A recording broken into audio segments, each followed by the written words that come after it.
And we're live. There we go. Ladies and gents, I got a special one for you tonight. This is going to be a lot of fun. And, so we were supposed to do the Marty and Clyde show. We do this every Wednesday, but Marty's in Edmonton. He's got some stuff with the Alberta Prosperity Project. So I called up my buddy, Jeff Evely, and said, "Are you available?" And Jeff, I can't believe less than 24 hours notice, and you're so cool with it. Yeah, totally. I'm this is my third or fourth interview today. I mean, I guess if you count this isn't an interview, Jeff. Well, appearance. Yeah. You know what I mean. But I'm very busy, and it feels good. Well, it is good. It is good because some of us are screaming at a wall and nobody's hearing, and others are getting out there and actually getting stuff done. I love the work that you've been doing. It's fantastic. The last time I talked to you, you had done a collaboration with James O'Keefe, formerly Project Veritas. Is it O'Keefe Media now that he's doing? O'Keefe and Media, yeah, and you guys, this was after your little jaunt in the woods. We'll get to all this stuff, but then he got you onto this idea of going undercover and talking with people undercover. And that's kind of what you're in the media for right at this moment. That's kind of what's bubbling over and people are talking about. I don't know if we want to get into that just right out of the gates. Actually, you know what I want to get in? I want to get into the continuation of what we were talking about last time. So last time I had you on, we were talking about you went for a walk in the woods, and this is ludicrous, and people forget about how stupid this is. But this was last summer, right? Yeah, I think it was August 8th. I walked into the woods. This is so ridiculous. So for people who are maybe missing the context, or you're in the United States or somewhere else in the world, and you don't realize how just insane, batshit crazy Canada has become. Tim Houston, the premier of Nova Scotia, put in an effect, a decree making it.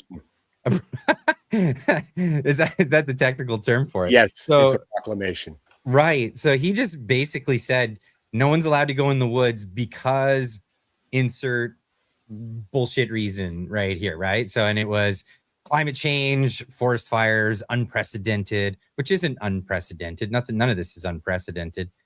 But the fear and the want for control from our governments, and I mean governments, because we have provincial governments that are doing it. We have federal government that's been doing it for some time now, and even our municipal governments. Some of them are getting really out of hand.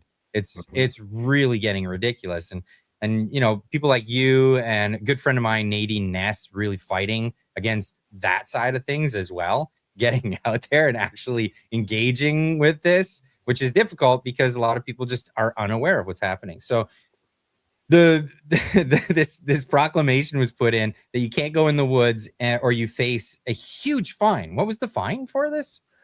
$28,872.50. Ridiculous. That's what you were given. Yeah, well, the fine was $25,000 plus taxes, court fees, and victim surcharge. It's the victims of talking.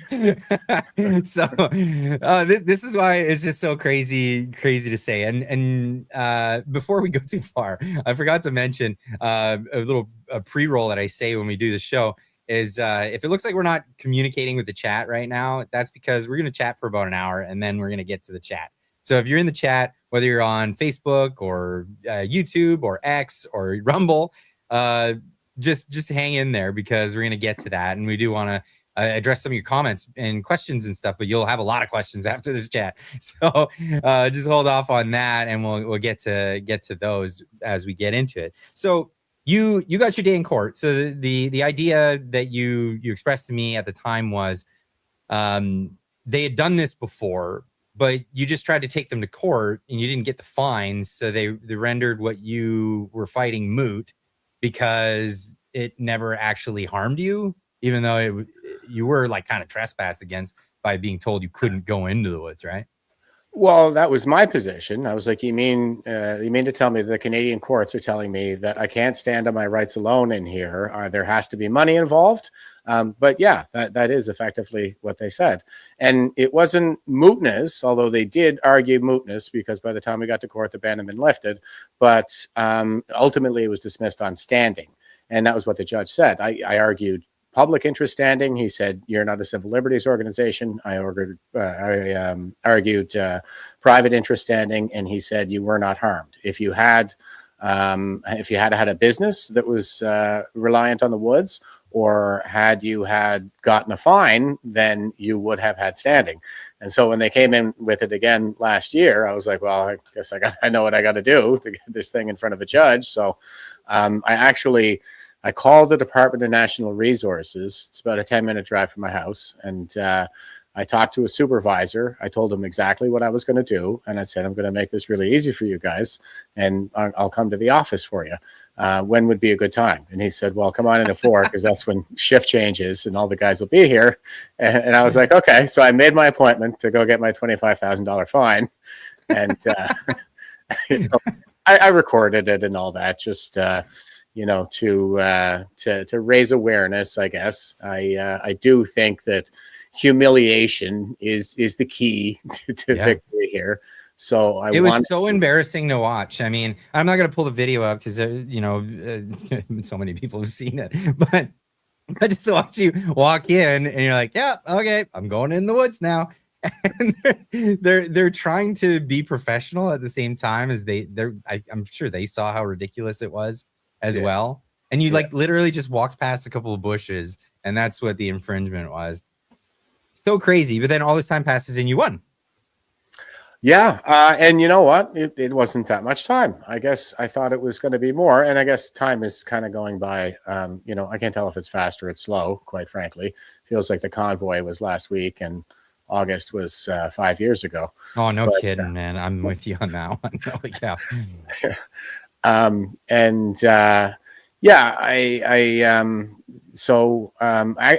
surprised at how fast it was. It was like 8 August. I got the fine. And we went into court. It got pushed back a little bit because the government was really playing games with, what they were allowed to introduce into the record in terms of evidence. Now, it had to be only materials that were before the minister at the time that he issued the proclamation, only information that he had at that time. So there was a lot of haggling back and forth over that, and they were trying to strike basically my entire affidavit and stuff like this. But when we finally did get in, there was, they dismissed both last time, but there was a public interest case that the Canadian Constitution Foundation submitted, so they were in court. The JCCF was representing me in my private interest, the private interest charter challenge. I'm still waiting for them to rescind the fine. It's still hanging over my head, even though the proclamation is null and void. Yeah, they're supposed to do that. I would think, but instead they turned around and put another lawyer on the case. So I'm like, well, what good is a lawyer to you when your fine's no good? So I don't know. We'll see if they want to play games with that too. Oh, that's just ridiculous. That's ridiculous. And I hope it doesn't affect your credit rating, because I know what they'll do, because they'll send this stuff to collections. But I got a couple of millionaires in my back pocket who are eager to pay the fine for me, so I'm not sweating it. Well, I remember that was on the offer at the beginning, but you didn't want that because you wanted to be able to have standing in that court. So I'm glad you stuck it through. But then Tim Houston gets on the horn just the other day and says, you know what? I don't regret it. I don't it went right to this. Was your case that went to the Supreme Court? Well, Supreme Court of Nova Scotia. Right. So it's like, there's like the family courts and the criminal courts, and the Supreme Court is sort of the first level above that. And they can kind of tell the government what to do. And if you don't like your decision from the Supreme Court, you take it to the Court of Appeals, and then from there it would go to the Supreme Court of Canada. So they ruled against Tim Houston, and then he had this to say, and I'll pop this up on the screen because this is just ridiculous, and this is indicative of how our government officials in Canada actually feel that they have the ability to do. Here's what he said. Thinks it's I'm not aware of an appeal being prepared. It's kind of come and gone, and as we move forward, I as Premier will certainly look at circumstances that are in front of me at any given moment in time, and will always do what is necessary to keep people safe, to keep property safe every single time. We'll make that decision. We'll do that again if necessary. So we'll do it again. We'll just do it again if we have to, even though the court has said you can't do this. Yeah, it shows an utter contempt for the rule of law. You know, and I don't call him Tyrant Timmy for nothing. Like, you should have seen. The thing is that there's this really like disturbingly abysmal, not just a lack of like respect for the law, but ignorance of it. In their own written submissions to the court, they actually tried to argue that freedom of movement doesn't mean that we get to go wherever we want in a free country. It doesn't mean that we get to roam freely. They put it in writing. And now we got lawyers, like modern day lawyers, citing the Magna Carta in a courtroom in Nova Scotia in 2026. And the judge even made some crack about, like, you know, what's next? We're going to be ruling on King whatever of 1105 or something like that. Because we're talking, this has been, you know, a founding principle in common law in basically all free countries for 800 years. In England, anyway, it goes back 800 years. So that's how far we've fallen in Nova Scotia. And somehow, you know, Tyrant Timmy is proud of this. He's doubling down. So I got interviewed by the radio here a few days ago, and when they asked me, like, what if he does it again? I was like, well, I guess I'll do it again. Like, I mean, well, somebody has to. Yes, and you know, it has always been the case. I think that rights need to be asserted. That's just the way it is. That's the way of man. We got a totalitarian impulse, and every so often, you know, it needs a little maintenance. So that's where we are right now. And, you know, it's not going to be won overnight or anything like that. We're in a war. So we just got to be strategic, and it's a battle of attrition. Eventually the boomers will retire, and we can get back to being a free country again.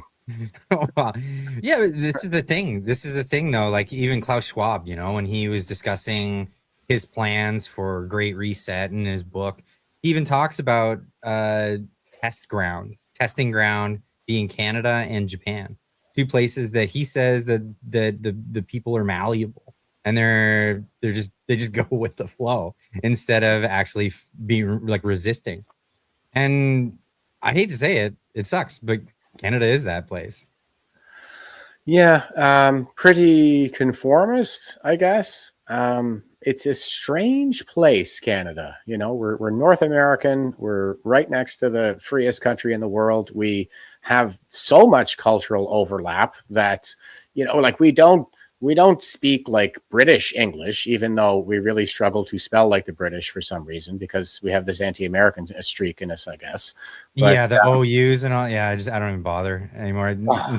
Now you can just like switch to American English on your computer and not have to worry about it. It's so much easier. And what are we doing? Like, it's just a waste of effort. And we share, like, you know, a common hockey league, a common baseball league, a common electrical standards. Like, you know, all of our electronic schematics line up. All of our we have the only permanent binational military command structure in the history of the world. That's NORAD. And you know, Carney's going around calling us Europeans now. Like, it's unbelievable. I would argue that NORAD is just an agreement that America can take care of us and that we won't pay for it. But they're nice enough to actually integrate us into their military. It's wild. Yeah, like I was posted to the United States. I served at Tyndall Air Force Base in Florida. That's the what do you call it? The headquarters for the continental United States NORAD command. So we see like the whole air picture for the entire continental U.S. and you can see all the airliners and UFOs and Russians and stuff. Tell me about that. What's it like what's it like being down there working with the U.S. Armed Forces, and like how do they react to you being on their base and working with them? They were great. They treated me better than the Canadian military. No doubt about it. Yeah, absolutely they did. Way better, especially when it came to the healthcare and stuff like that. Like we had much better healthcare down there than we ever saw up here. They treat us like shit in the Canadian military, especially Canadian Forces Health Services. Rotten people. So, but yeah, very welcoming down in the United States. We did all kinds of events together. Like we would have, certain Canadian, like Canada Day, we would celebrate Canada Day, and they'd all come out and play volleyball with us and stuff like that. Awesome. Oh yeah. They were wonderful. And like as far as work went, I was I was an electronics specialist, right? So like computer geek in my career, but I was about as close to Tom Cruise as you can get while I was at Tin Force, because I'd ride my Ninja to work year round. And why not? Why not when the weather's so great? Absolutely. I had to. It was northern Florida, so I had to dress warm in the winter, or like what they call winter. Like no snow. Maybe once or twice we saw snow down there, but it's like hail or something. Like this isn't even snow. What are you guys talking about? But I rode my motorcycle to work, and I would go over the bridge onto the base, and then I make a left turn, and I show my badge to get in the first gate, and then I go and I park, and I come in and I badge in the man trap, and it's kind of like the turnstile at the shopping center, only it's like there are bars everywhere, and there's no way to get through it, so you go through the man trap, and then I go to my building and I badge in there. And if I go into any other buildings, I have to badge in there. It's inside a fenced compound, and every time I leave one building and go to the next, I got to badge in again. And then there are special areas that I needed access to inside those buildings that you also had to badge into again. And just kind of, I had a lot of access with my badge because of the kind of work that I do. I needed access to all the electronic equipment, so those are sensitive areas. And anyway, it was definitely a really cool experience. I don't think anything is ever like it is in the movies. It's actually a reservist unit, the 601st Air and Space Operations Center. So, pretty laid back as far as, U.S. military goes, although still pretty hardcore as far as the Canadian military goes. Compared to. Yeah. But so it's amazing to me because, we're seeing all this animus coming from the Canadian side towards the United States. And it's because of jokes, Donald Trump saying what he says, asserting the Monroe Doctrine, it's the Don Rowe Doctrine. The Don Rowe Doctrine.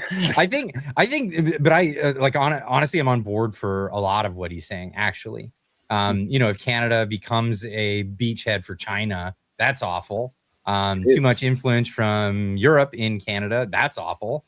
And it doesn't help Canada at all. It just upsets everything in Canada. And then that becomes a problem to the United States. Now, Canada has typically not been a problem for the United States, been pretty cooperative for the longest period of time, although on trade, not very cooperative. And this is what Donald Trump is really, focusing on. But because he's doing what he's doing, people are freaking out, and we're all seeing it. I'm a dual citizen, so I see it a lot. And the fact is, I'm a very proud American. Like, I love America. And, the more I learn about the past, like, the less I'm liking what I'm hearing about Canada, especially like 1812 stuff, because that's what Carney was bragging about the other day. And it's asinine.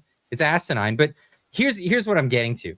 There was a scene just yesterday that's unlike the scenes that you're seeing at sporting events in Canada. You're seeing Canadians booing the Star Spangled Banner. It's happening all over the place. It just happened in Edmonton a few days ago, and it's absolutely embarrassing. But guess what? The Americans are still gracious, because this was the scene yesterday, and I wrote Americans once again showing that they're not the petty like their neighbors to the north. Meanwhile, Canadians are still booing the Star Spangled Banner at events. This was a scene where the power went, or some not the power went out, but just whatever, the audio stuff corrupted, and it wasn't playing when it should be. So the audience joined in. This is amazing. Oh, Canada, our home and native patriot love. So the mic screws up, and everybody else sings it. You see, such a strong and from far And it's getting louder and louder. wide, This is amazing. and on God we keep on glory.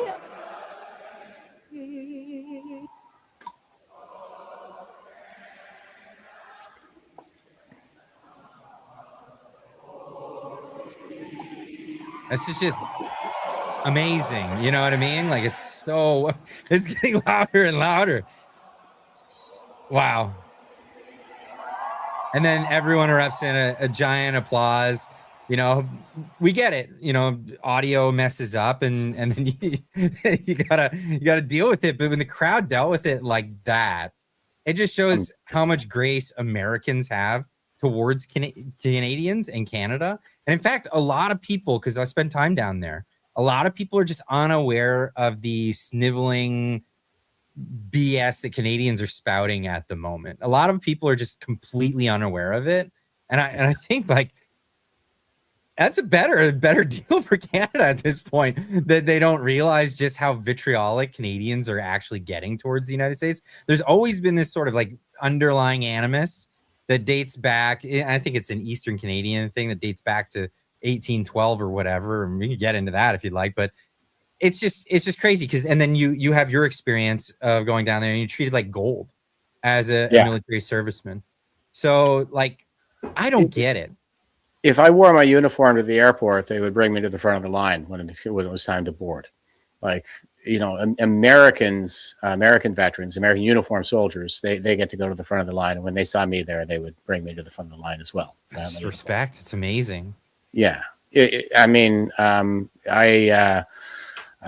was a bit of a culture shock when I first got down there. I was in the deep South. So they're very, you know, they like their Bibles and their guns, and it's very stereotypically American kind of thing. But once I spent some time with them, like, I mean, they're wonderful people. Once I kind of just got it, I was like, okay, I get you guys now. And they call it the Redneck Riviera where I was. So is that right? Where's that? Yeah, they proudly call it that. It's I was in Panama City, Florida. Sorry, Panama City in Florida. That's where Tyndall Air Force Base is. It's the largest U.S. military base by landmass. It's an island, but only about a base population of about 5,000. Like, you can go hunting on the base. So holy cow, okay, wow, yeah. And I mean, and you're allowed to walk in the woods. You're told, you know, not only allowed to walk in the woods, but I was allowed to load my my minivan, the Beachmobile, up with teenagers on Sunday and head down to the paintball range, because that was airsoft day on Sunday, and we'd play airsoft all day. And then fun. Yeah, and then, you know, before the sun went down or whatever, I'd bring some pizzas in the back and stuff, and then we'd head over to the skeet range and shoot some skeet, you know, before the sun went down. Or, well, and if we really wanted to make a day of it, then this is all on the base, and then you could just scoot over to the beach, and you're on one of the most, like, probably the most beautiful beach in the world, right there on the Emerald Coast, on the Gulf Shore, so the Gulf of America shore. I love the renaming of all this stuff. It's actually cracking me up a lot. I dig the Gulf of America thing. I really like what was it, Mount McKinley? Changed it back to Mount McKinley, by the way, and Fort Bragg. Like, a lot of these, and these are iconic things in America. It is obviously, the Gulf of Mexico wasn't always an iconic thing. It is now. You know, rumor has it that Trump did that changed it to the Gulf of America because there was a bunch of EPA regulations that were really badly written, and all it would be required would be to change the name of Gulf of Mexico to override a lot of these badly written EPA regulations. I don't know how much truth there is to that. That's like the running. I wish I had a Jamie to look that up and tell me. But if that's true, that is one of the funniest, cleverest ways of getting around some crappy regulations and actually making America energy superpower again. What is it? The first time in 80 years since the Second World War that the U.S. is now a net exporter of energy. That's amazing. Yeah. Well, that actually started under Obama with the fracking revolution, believe it or not. Okay. Yeah, they went from importer to exporter. But it was because of the fracking revolution. But of course, now the whole industry has been unshackled by the great Donald. And he closed off the Straits of America over there in the Gulf. Did you see that? He was calling. No, did he name it? He renamed that too. He was threatening to rename the Straits of Hormuz. He was going to call them the Straits of America.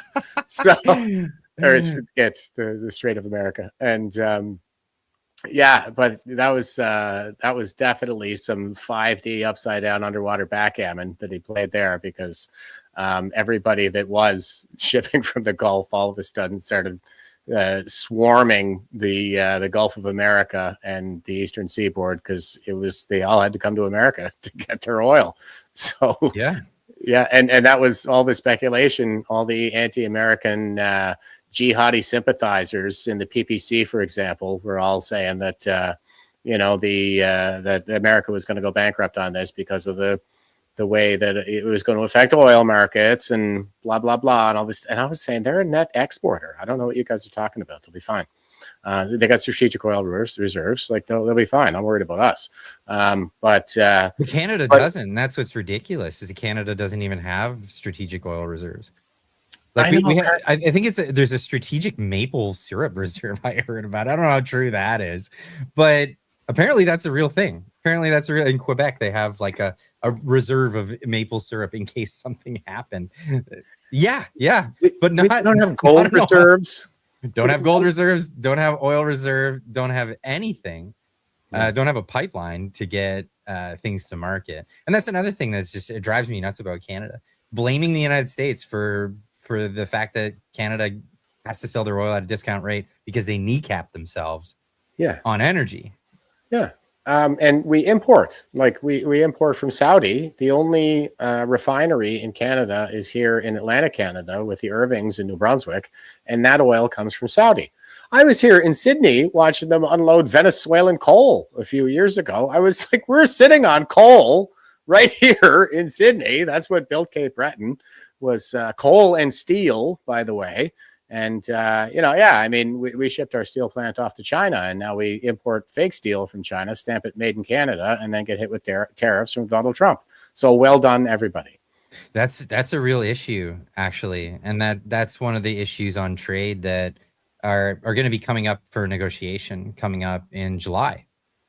And now I made a bad prediction. I thought, and credit where credit's due, I have made some really good predictions. I predicted the last election, what would happen then and all that, but I made a really bad prediction on what would happen with the USMCA. And I thought Donald Trump was going to make the announcement for pulling out of the USMCA in January, because the negotiations are coming up in July. I thought he was going to just say, forget it. We're going to instead negotiate a new trade deal entirely, forget the USMCA, because there's a 6-month window you have to give the other countries if you're going to get out of that deal. He didn't do that. So I'm kind of up in the air. I don't know what's going to happen in July. If that wasn't the direction that he was going, then I'm not sure the direction that he's actually going, because he did say, and he famously said that, the 51st state stuff was a joke, but he, they asked, are you going to send troops over the border? He's like, no, I'm not going to use military pressure. I'll use economic pressure. Mm-hmm. What that looks like, what that means, what the end result of that is, who knows? I have no idea. Yeah, and you say that the 51st state thing was a joke, but at the same time, no, I think he means it. Like he was saying it jokingly, but really, like that, it's kind of how he thinks. Remember how this first occurred, right? It was a meeting with him and Trudeau, and it was about trade, and he asked Trudeau, well, I mean, what would happen if we didn't have a free trade agreement? And Trudeau was like, Canada would cease to be a country. And then he was like, well, then you should be a state. If you can't stand on your own. Be a country on your own. And so you're a Canadian veteran. You understand this more than anybody. If a country can't defend itself, it isn't a country, is it? No, absolutely not. And I mean, you have to have borders. We don't have those either. You have to be able to defend and control your own territory. Yeah, I mean, if you don't have those, then you're not a country. Well, this is the part that upsets me actually in this whole ordeal, is that Canada is kind of they're taking advantage of the fact that the United States takes care of it, but doesn't enter to police anything. Now, we all know that the fentanyl trade, the drugs trade is like massive in Canada. It's crazy, and it's run by Chinese gangsters and cartel gangsters from Mexico and probably other places like Colombia, and where maybe some of the guys that used to be in Venezuela, maybe they aren't so much anymore. But Ryan Wenning. Yeah, so it's that's it. So it's crazy. This is happening. Let's just be blunt. It's being allowed to happen. You don't see busts of like super laboratories, and they just happen to get there on the one day of the year that everyone took off and just had all the stuff there, right? Like wow. they were being tipped. Their only way is because they got tipped off. They didn't make any arrests. I think I am losing you. You what? Okay. You're back. I got it. We're good. Okay. So for all intents and purposes, it looks as though, and I don't have any evidence of RCMP involvement with these cartels, but come on, if you wouldn't see a situation like that if it wasn't the case. There has been whistleblowers in CBSA that have said, yeah, they're allowing this to happen. They're allowing the stuff to go in and allowing the stuff to go out. So as the United States looking at this situation, and like you as a military guy, you understand operations and how like strategically you would relate with this. How is it that America even allows Canada to operate independently the way it does? Oh, they really are that gracious. I think it's entirely by the grace of the Americans. And I don't think that the average American is really clued into the fact that we're allowing China to use our territory to launch hybrid warfare attacks into the United States. And we have every proxy group active, everyone hostile to the United States is active in Canada, whether it's IRGC or ISIS or the CCP or the Big Circle Boys or, the Sinaloa cartel. Like they're all setting up shop here. We're basically Snow Mexican Venezuela at this point. And, I don't think that the average American is clued into that. And maybe not even Donald Trump fully appreciates it. I doubt that, though. It always seems like he's, one or two steps ahead of me. I think he's probably looking at the situation and just trying to, mitigate and manage in a way that doesn't sort of, completely destroy our historical, I guess, friendship. But at the same time, maybe he doesn't want to come down hard because of how that would appear in the eyes of the Americans.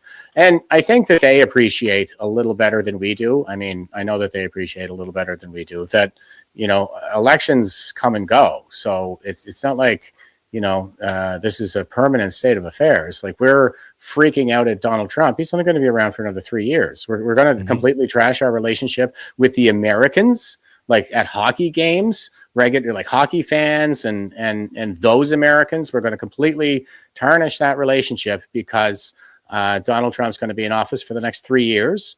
Like, what about the next 100? Like, so I think he's probably thinking more in those terms. And yeah, but we have some very serious problems, especially in CBSA. Like you said, there's one senior official, we don't know who he is, but the Americans actually tipped us off to say that this guy is compromised. And then when CBSA showed up with the Border Patrol down in the United States for a meeting, they brought that same guy with them. And the Americans got up and walked out of the meeting. I remember Sam Cooper was reporting on that. That was like 2 years ago now. So it's been more and more damage ever since. And the thing is that, were it not for fentanyl and money laundering in Canada, then donations to the Chinese Communist Liberal Party of Canada would dry up. We know that, what was it, 80% of Trudeau's donations in the 2015 election into his Papineau riding came from, I think it was split between mostly Vancouver, but also Markham, Ontario, from all people with Chinese names. And Markham, Ontario is reputed to be the international headquarters for the Big Circle Boys, the biggest of all the Chinese ethnic triads. So that was where that casino bust was during COVID. Don't forget. So no, I don't recall that. What was that casino bust? Big casino bust in the middle of COVID. Like they were living it up, and it's one of these things that they do, because the ethnic triads actually like take direction from Chinese intelligence. So the relationship, I guess there's a lot of overlap there. So they set up these casinos, and there's all kinds of hookers everywhere, and they have cameras everywhere. It's a great way to blackmail lots of politicians. Oh yeah, honey trap, big time. Yeah, exactly. And not only did those donations go into Trudeau's riding, but he met with Paul King Jin, the drug kingpin, in his first term in a literal shady back room. And the RCMP didn't even tell us until he was out of office. That was in his first term, for crying out loud. So there's a lot of deference, and it's the boomer generation. We saw that with Brenda Lucky. I mean, in the wake of the worst mass shooting in Canadian history, the Portapique massacre, she actually pressured her investigators to breach their investigative protocol, potentially compromising the investigation. So her minister, as she referred to him, Bill Blair, could stand on the still warm bodies of Nova Scotian children to advance exactly the gun confiscation agenda that's happening right now. Mm-hmm. And so there's this kind of deference, I think, they're just throwing sniffing sycophants. They're brown nosers, and that's kind of how they got where they are. And whether it's Brenda Lucky or it's Steve Bell, it's all about kind of getting in good with the boss and keeping the boss happy all the time. And they don't really. Geez, I think that has everything to do with the Woods ban.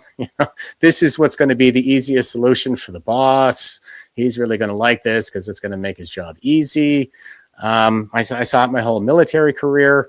I've had to actually counsel a colonel one time. Vastly outranked me, but because of my position as a workplace relations advisor, I have to tell him, like, you cannot take this harassment complaint against you and tell your subordinate to deal with it. And he's like, well, no, I mean, I can do that. I don't want to give it to my boss because I got to keep stuff off of his plate. And I was like, yeah, but you're his boss. You can just tell him what to do with that complaint against you. Oh, I wouldn't do that. How the hell does that guy know that? Like, I'm just give it to your boss. Like, follow the damn protocol, or you'll compromise the integrity of the process. What I don't get about this, the whole way that they behave, and I think you're nailing it absolutely. It's just a kind of a procedural thing. Oh, this is the path of least resistance if I just make it easier for my boss. But at some point, you have to enforce these things that you're imposing on people, and you might have people stand up to you and say no. And that's what we're seeing. Well, we saw that with Tim Houston and yourself. You're just getting up and saying no. But it wasn't like massive crowds of people going into the woods, right? But when it comes to the gun grab that they're doing, and big shout out to the store, everyone get yourself one of these. Gun control is learning to aim better. That's the only kind of gun control we support around here. So get yourself over and get one of those. The link is in the description. But hey, this is crazy. 98% of people did not comply with this gun confiscation, whatever, hand in your guns buyback scheme that they've got going. It's just, what do you even do at that point? Like they literally seem like a bunch of hall monitors from like high school that got themselves, they just kept going in that trajectory, and then they found themselves in like the top echelon of government in a country, and now they're enforcing BS that nobody wants to go along with. And finally people are just like, no, you've kind of crossed a line too far. You're not going to take my guns. That's not happening. And people are just not complying. You see, I think you're nailing it right now, because I didn't plan on coming on here and trashing the boomers, but it is kind of my thing. But that is the life cycle of their generational archetype, because they're born in the wake of the previous major crisis, that being World War II. And there's always a population boom in the wake of these crises. That's why there's always one of a crisis, like once a human lifetime. It's a baby boomer human lifetime, when they reach peak institutional power in their early elderhood, just prior to retirement, when they're at the peaks of their careers. Like everything falls apart and they tyrannize us, because weak men bring hard times. They kind of have it like really easy, and the baby boomers had it easier than any generation in all of godforsaken human history. In the Second World War, all of the technology that built the modern era was on the scene. The GIs came back from World War II, poured more steel and concrete than any generation in all of history. So and we have to address this because it happens every time. Not all boomers. Oh my God. So Dylan's funny. I think he's just messing around. But you do have to do this for people. But listen, if I have to give a caveat to not all any category, then I wouldn't be able to generalize anything. So yeah, not all boomers. You guys in the audience that are boomers, you're great. But I mean, totally, there's a lot of boomers that do fit into the category that he's talking about. And you all know it. It is. Yeah, it's absolutely true. And so, I'm generalizing. And quite frankly, if I were to say help, I'm being swarmed to death by bees, the boomers would be like, not all bees. And then, so what happens is they ride this wave of economic success, and they're raised as indulged. They don't work in high school. They go from high school to university. They tend not, very rarely, to go into like blue collar trades and things like that. So they go to university, they go into the public service, because we're building the institutions to new heights, and there are all these white collar jobs that are created in the wake of the Second World War. And so they become the white collar class. And that's really who I'm talking about, is the senior bureaucrats, the CEOs as well. The Jeff Bezos and the Larry Finks and the Bill Gates of the world. But not Elon Musk. Elon Musk is Gen X. I could give Bezos a little credit. I mean, like, a lot of people don't like him because he's a weirdo. But I mean, he did create Amazon. I mean, Amazon is quite an accomplishment. It was foresight. He brought it to market, the distribution centers and all of that stuff, making that possible. I mean, that's an accomplishment. It's not exactly a new technology, which is what every other generation. But you're not just cakewalking into like becoming a founder of like one of the largest companies on earth, right? I don't mean to say that it's easy, but it was a heck of a lot easier for him. And also, he's a big part of this selling us out to China. A lot of stuff is kind of, there are a lot of products. That changed. I think that something happened and all those guys changed gears, because you notice like right before Trump was voted in, you saw Bezos, Mark Zuckerberg all rebrand and become very pro-America and Americana, and even and I think it was a rebrand. I think it was them like seeing the writing on the wall and going, oh crap, we better switch. Because like Zuckerberg, only a few months before, he was the pasty dude and he tried to do everything Chinese looking, and then next thing you know, he's got like long hair and he's got a big gold chain. He's like doing CrossFit, and he's like, America's badass, and like he's talking like that. Yeah, I think that was a rebrand. I think that was absolutely calculated because they saw, oh, that whole new era of China ruling the world is not about to happen. Yeah, I think you're absolutely right. And they're just naked opportunists. It was, Zuckerberg actually wanted to name his baby after Xi Jinping at one point. Yes.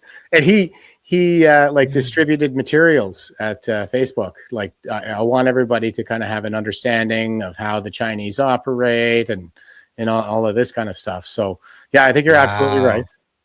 Those are just kind of they're the naked opportunists. But who is driving that change? It's Elon Musk. He's the Gen Xer CEO. Zuckerberg's a millennial, and they actually tend to kind of follow the lead of the boomers. And this has everything to do with Strauss-Howe generational theory and the generational archetypes that they follow. But yeah, they're culturally dominant generations, and they tend to get their cues from the boomers. So, you know, it's the Bernie Fabers of the world directing the Evan Balgors of the world. And that's the situation that we're in right now. We kind of got the Gen Xers caught in the middle. You know, it's the Cinderella story, actually. Cinderella is a what do you call it? A nomad generational archetype, just like Gen X, caught between the two culturally dominant generations who hate her for being. Do you think us millennials are the culturally dominant generation? Yeah, it's a culturally dominant generational archetype, and that's why we have the culture wars. Is because the boomers never stopped being culturally dominant, but then there's another culturally dominant. Where Gen X is a culturally recessive generational archetype. So even when we were just kind of like making our own like grunge music, and we had to start our own studios because nobody would fund it. You know, once that started getting popular, you had who the hell is it? Is it Talking About My Generation? That's the Who, I think. Yeah, that's the Who. That's the Who. And it's like, what are you? Just go away. Come on, you guys. Isn't that what they sang in that song? I wish y'all would just fade away, or I hope I die before I get old. Yeah, I don't know. It's in the lyrics. It's actually in the lyrics. It's a shitty song. I don't know. But yeah, so. Yeah, that's where the culture wars come from. It's really kind of boomers versus millennials, and people only just realized that there was another generation here about like 2 or 3 years ago. Oh, right. Yeah. Now Gen Z is pretty interesting. I'm fascinated to see how they develop. They're another culturally recessive generation like Gen X. So we actually tend to work well together. I can tell you that from my experience in PPC, actually. The volunteers, the young guys, I thought they were spectacular. They were great. But the thing is that Gen Z, they're culturally recessive. And I mean, I could talk more about the generational archetypes, but what I think is happening with them is like they're the ones who are raised during the crisis. So same generational archetype as the silent generation who were raised during World War II and kind of like suffocated. They're raised as suffocated, and literally they were suffocated during this crisis with the masks. And now they're coming of age, and they're already polling as the most conservative generation in Canadian history for their age. When they did the mock elections leading up to the 2025 election, every high school in the country that did one elected a conservative majority. So, I mean, and the conservatives, like they're trying to credit Pierre Poilievre for turning the youth conservative, but it was Justin Trudeau who turned the youth conservative. Well, I would say that Pierre Poilievre shit the bed on actually harvesting that, because he absolutely could have, but he spent all his time on boomers and Gen Xers and trying to rally that sort of thing. And you know, going to Ontario and trying to convince old liberals to vote conservative when he could have swept it with the new Gen Z crowd, who, you know, they're of age to vote, and they would be eager to, but a lot of them are disengaged because they're just cynical. They're cynical about everything, and I see it a lot. Like there's a young guy that just started at our shop. He's super smart guy, does the job. He's great, but he's got different goals in life. You know, he wants to get his ticket because he's smart and he's going to get his automotive ticket. But he said right after that, he wants to be a pilot and then he's going to take that pilot license, and he's going to probably end up in some other place of the world. I was talking with him, and he's like, yeah, US is an option. He said he had a passport in some Scandinavian country that he can go and live over there if he wanted to. And he's like, yeah, this place is a dump. I'm not interested. So a lot of them are checked out because they don't see it as like they're a future. They see somewhere else as being the future. The work that they're putting in now is to get out of this dump and get somewhere else. And I don't blame them. I absolutely don't blame them. I mean, what are they being told? And even the next generation after that, which are my kids, are Gen Alpha, and they don't buy into this crap. They're being taught all this like LGB whatever in school. They all think it's fake and gay. That's what they call it. It's just fake and gay. Like, they're done with it. They don't care about it. And when the teachers spout it off, it reminds me of like, Dirty Dancing. Was it Dirty Dancing where they had the preacher that was trying to shut everyone down from being able to dance? And it's like, or was that Footloose? I always mix the two movies up. But that's how they view it. They're like, you just want us to stop dancing? Like you want us off social media? You want us to not share memes? Yeah. You get it's so ridiculous. Like that's all they have. It's their culture. It's absolutely their culture, and you're trying to ban it. Yeah, it is Footloose, so not Dirty Dancing. Okay, I always mix the two up because I'm a millennial. I'm not a Gen Xer. I only remember faint images of that stuff when I was like 2. So forgive me, but yeah, it's crazy. So the next generations are totally away from it. But the question is, can we retain them? Because for one, we're going to lose conservative voters, but we're also going to lose professionals. The brain drain is real. It's absolutely happening. Oh yeah. Yeah. And we're going to charge them $500,000 to leave. If the liberals get their way. Do you see that at the convention? How do you enforce that? So I covered it. A free country. Yeah. How do you enforce that? Like if you know that there's a $500,000 fine for leaving, you just move all your assets before you announce that you're leaving, right? You sell your house. You're like, I'm just going to rent. I'm undecisive on where I want to live in Canada. And then you move all your assets and you get the hell out. Like that's it. People have told me like, oh, Clyde, you're leaving Canada. They're gonna freeze your bank accounts. I'm like, go for it. You think I haven't thought of that? Get lost. It's crazy. But that's all that's gonna do. It's just gonna feed more brain drain. It's gonna feed more people wanting to leave. Especially and incidentally, the guy that suggested that at the Liberal convention was the CEO of Google for a while. He was a Microsoft guy, I thought. A Microsoft guy. So he was like one of the CEOs of Microsoft, and he did all the things that he said he wants to stop people from being able to do. It's the old, I did it, now I'm gonna pull the ladder up from behind me so that nobody can follow in my footsteps. What is that attitude? The rules for thee, but not for me. That's where it comes from. It's those guys, the boomers. Then I saw the same thing my whole military career. They were going around wagging their fingers at the rest of us about, what terrible sexual deviants we were and how we're supposed to treat women and all this stuff. And, here it turns out it was them, like General Vance, who actually fathered 2 children with one of his subordinates that he never even acknowledged. That's awful.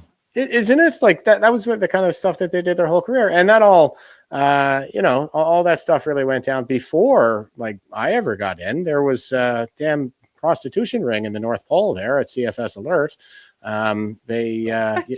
Oh yeah. And I told you about the Somalia affair, I think, on one of our previous episodes where they tortured kids. Oh yes, you told me about that. That's unbelievable. I don't know if that was on the episode, but you remember discussing it, and that's just horrendous. Yeah. Yeah. So there's a real mean streak, like a cruel streak, and well, it's degeneracy at the end of the day. Is they had an AIDS epidemic. Nobody else got AIDS. It was just the boomers. So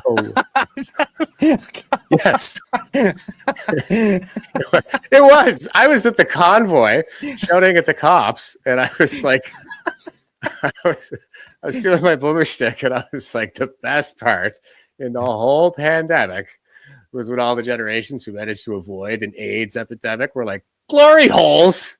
Yeah, not so much. We're gonna miss on that with our boomers. I find that as time's going on, there's more and more people that are becoming more wholesome. And of course, you have the outliers. You have the radical idiots, and they're in very small numbers, but they're very loud. And that's all this like trans and all of that stuff, which is just craziness. And we'll get into that in just a minute. But that's it's not the norm. What I find and what I've been seeing around is younger people just seem to want like a wholesome life. Yeah. More and more so. I think so. Just want to have, a family someday. That would be nice. And so many people are saying it, and they're like, I can't afford it. And that's the big problem. Not being able to afford to have a family. So again, another reason why people are checking out and taking off. So I want to talk about why you're in the news right now, because this is insane. So first off, how did you get yourself put in the position to have this conversation? So let's share the tweet that's going around. Everybody's sharing this right now. Exposed pediatric gender medicine is abused, which, that's, we'll get into how much of a pediatric thing this is. The Beast. This is Dr. Maria Kelly or Kylie of the Children's Hospital of Eastern Ontario Gender Clinic. Explain to me what happened, because it's an 11-minute video where you're having a conversation, and there's no video of it. It's just audio recording of it. Explain what happened. It's I guess it's a bit of a long story if I were to tell the full thing, but basically the my daughter is a victim of gender ideology, and what's happening in this particular video is it's this process. She was being seen at the gender clinic without my knowledge at first. By the way, I actually took her to adolescent. So this is actually in relation to your real daughter that you actually had to go through this. Yeah. She hasn't talked to me since 2023 and had her healthy breasts amputated last September at the age of 22. I'm so sorry. Yeah, thanks. But this was recording from 2020, and I've been dealing with this since about 2017, I think.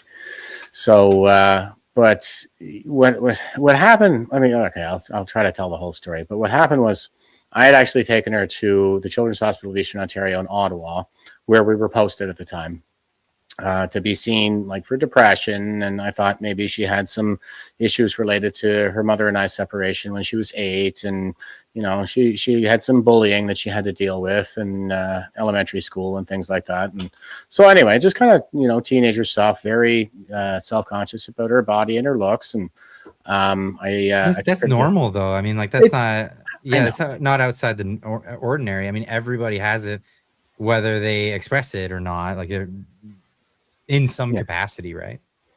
Yeah. I took her to see at the adolescent mental health clinic there at CHIO, and we did like the initial intake and stuff. And then she started saying, well, I just want to handle this myself, and you should give me my privacy. And I was like, yeah, sure. You're 14. I'll just go for a coffee. You can, go to the doctor's office, and that's fine. Give me a text when you're done. We did like, I think 3 appointments like that. And then I said, okay, I'm going to come in and check in. And she was like, well, what are you doing that for? You don't, they're not going to tell you what we're talking about. And I said, no, I know that, but just in case they want to raise any red flags, I want to let them know that I'm around, and they can, they can raise those flags if they need to. So I went in, I followed her in there. She took me to a completely different section of the hospital. Turned out to be the adolescent metabolics clinic. That's what it said on the sign in the door when she went in. I nearly dropped out of a heart attack as soon as I saw that, because I wasn't sure what was going on. Were they giving her hormones or what? But they weren't. It was just at the initial stage where she was talking to a social worker named Sebastian, who was super creepy and totally blew me off and was very, perturbed by any questions or anything like that I had any concerns I wanted to raise. And we stopped going. So we stopped going to this thing. And things were going well. She was desisting, like she had been presenting as a boy and all that stuff, but she started to desist and grew her hair out long, and she was wearing lots of earrings and jewelry and taking care of her skin and putting her lip gloss on, and everything was going pretty good, I thought. And then she needed braces, so I deployed to Iraq, and my mother came to babysit the kids for the rest of the school year because she was retired. And my daughter turned 16 about a month after I deployed, and the Children's Hospital of Eastern Ontario started calling her phone directly and saying, well, you're 16 now, sweetheart, so you don't need your daddy's permission anymore. You can come on here for your sex change. So I had to come back from Iraq to They solicited this. Yes, they did. They absolutely did. And what did she do? But she cut all her freaking hair off and started presenting as male again just to go to that appointment. So I had to take leave from Iraq and not tell anybody what was going on, or I took early leave from Iraq to come back and deal with that. And it was beyond. I talked to this Dr. Fetter clown. He's the psychiatrist who's in charge of the whole clinic. And he was excited. Like, he was jubilant at the prospect of administering puberty blockers to my daughter. And, I was like, well, why? I started asking questions. He had absolutely no answers whatsoever. It was all feel good claptrap. And so I was like, well, I want a second opinion. And when you ask CHEO for a second opinion, they will send you to another CHEO psychiatrist who's going to confirm the first guy's diagnosis.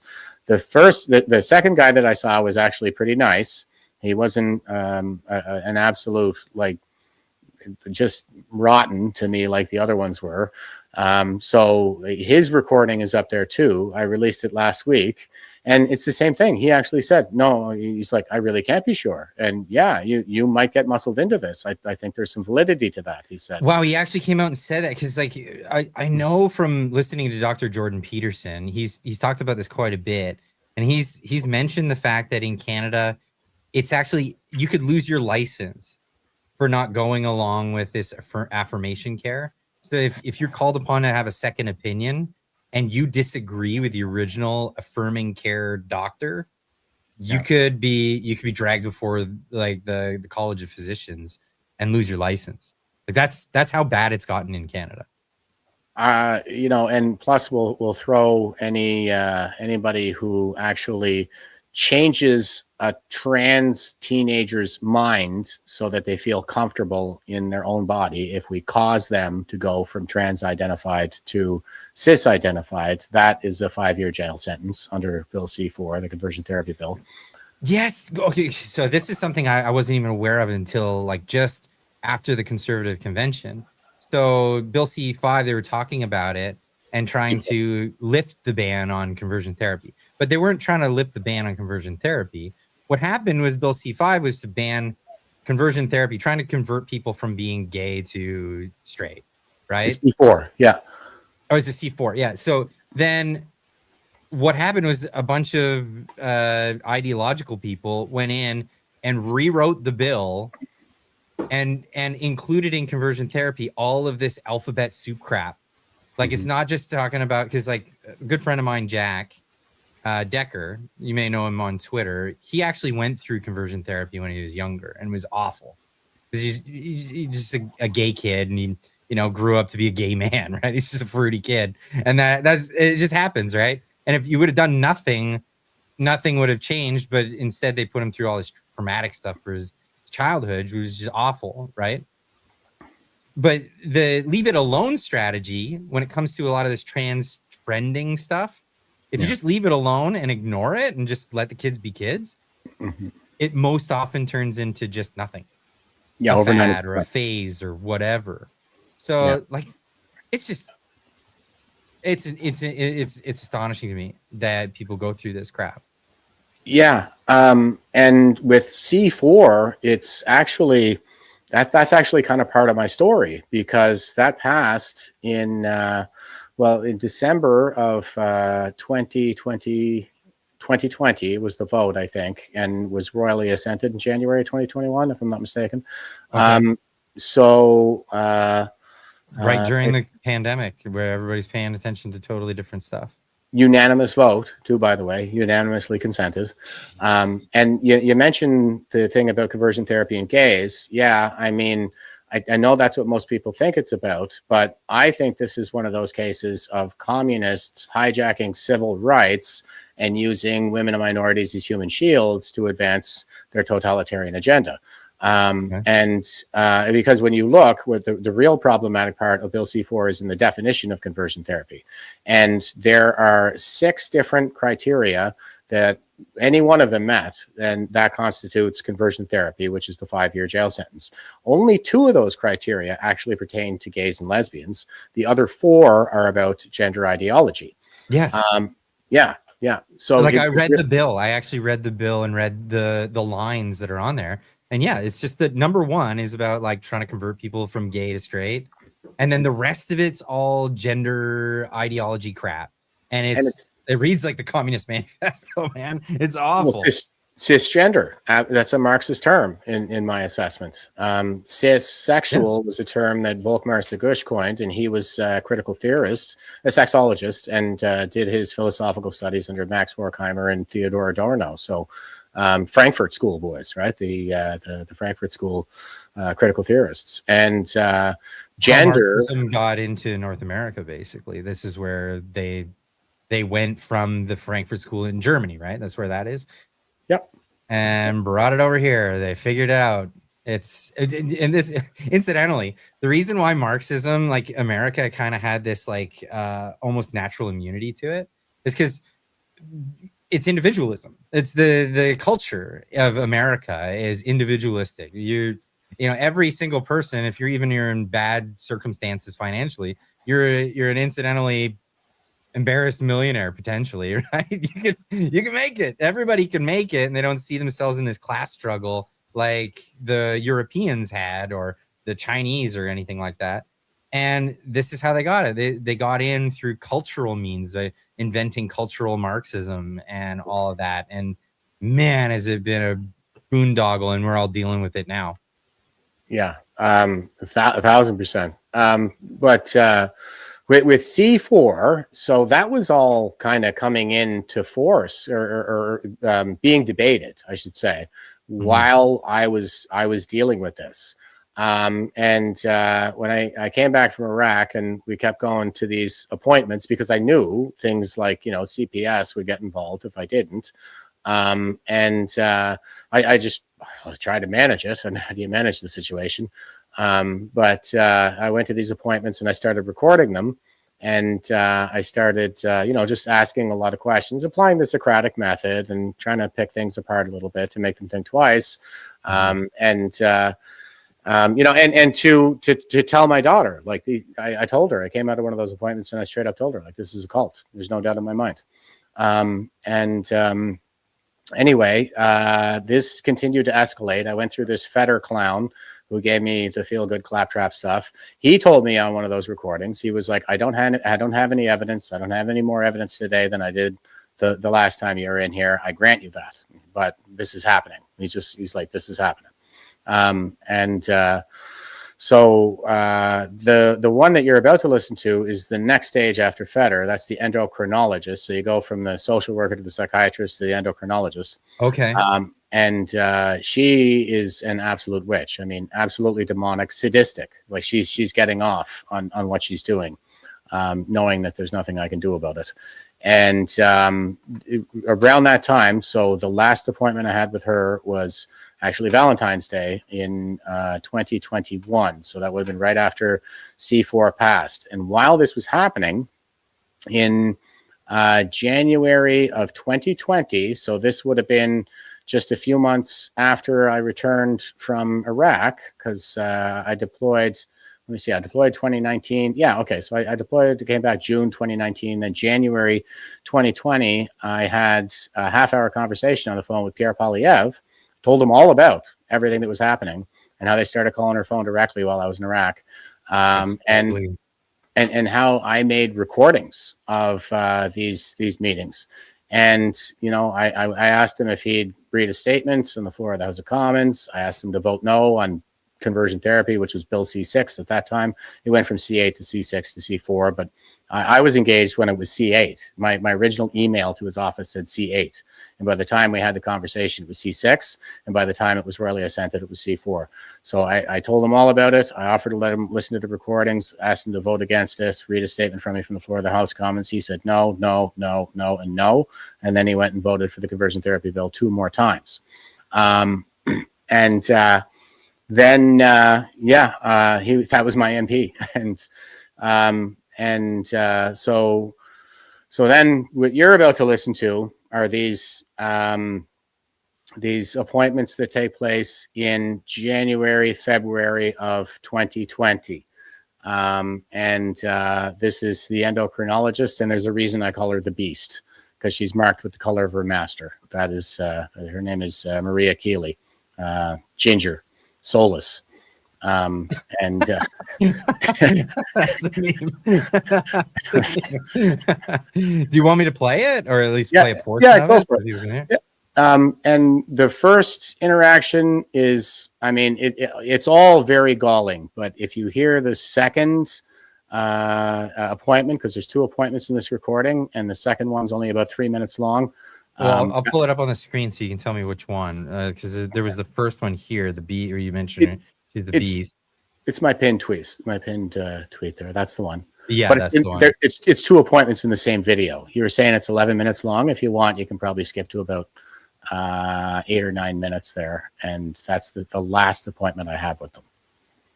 Oh, okay. So I'll go to the 8-minute mark here, and we'll just play from here. Okay, that's too far. Oh, that's too far. Sorry. Okay. 8 minutes is too far? Yeah, maybe a little bit back. Okay, we'll go to the 5-minute mark. 5:30. Whatever you want.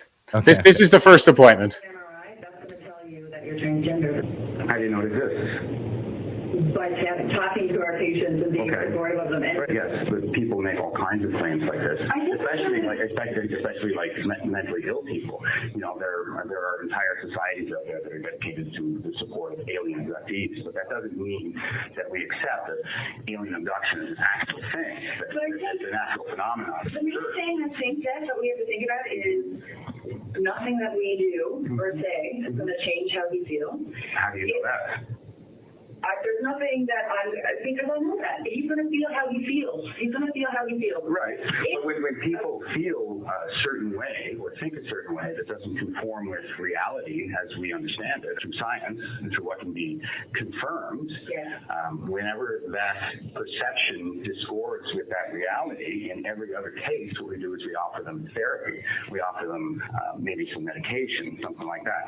But we don't accept delusions where somebody's perception of reality scores with what we understand about reality. We would call that a delusion, but in this case, we don't offer the counseling and the medication. We actually change the reality to conform with the perception. So why is this the exception? So I'm just going to go back to if, and I think is moving toward testosterone, and that's going to be his decision, right? Completely his decision when he wants to do it. If he did revert, your worry is that if he reverts back, what is the effect on his mental health at that point, right?